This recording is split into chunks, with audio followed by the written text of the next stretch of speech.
Tools which were used yesterday.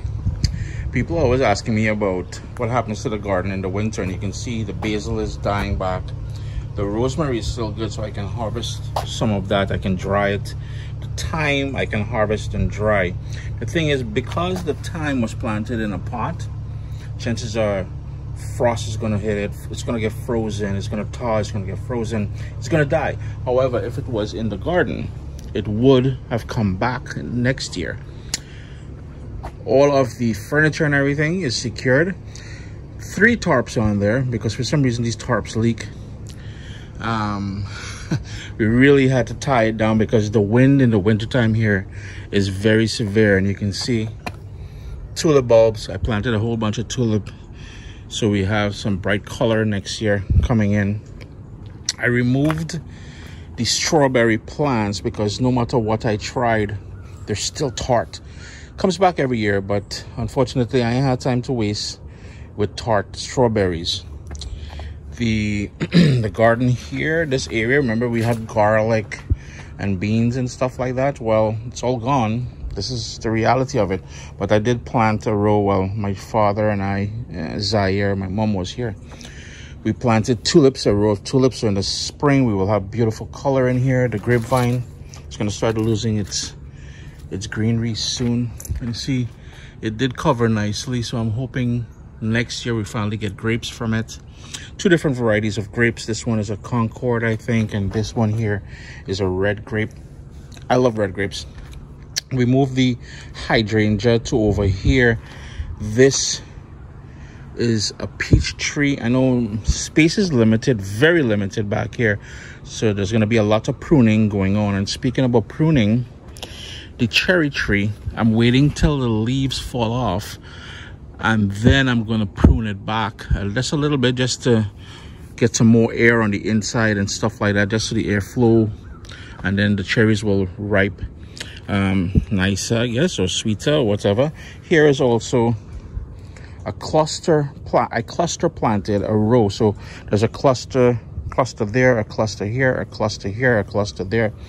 Well, I didn't do it, my mom did it, of tulips. Her and Zaire planted that. This year I'm gonna, well, next year, next spring, this is gonna become my herb garden here, this planter. And if you all recall, back here, this was all ferns, and there was an old pear tree there that I took out years ago. We removed all the dead stump and we created a pile down here, but the reason for removing it is for more airflow here, because I find this part of the garden, it gets very wet and swampy, and yeah, not so much fun. So by opening it up, we have a much bigger planting surface. And speaking of planting, a row all the way down here of tulips as well, straight down to the back. The apple tree, hopefully next year will be, this is the apple tree here all the way down.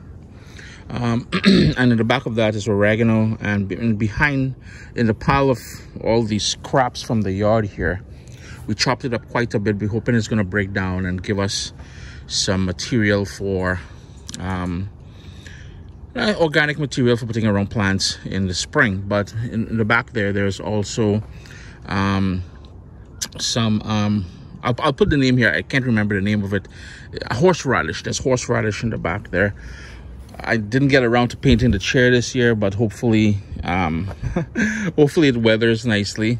The chive, I'm gonna pick some of the chive back, and then, well, it's gonna die down, and in the spring it's gonna come back up. The parsley, I may get parsley coming back up from it, but I'm not too sure about it. But I will trim it back and will bring it inside.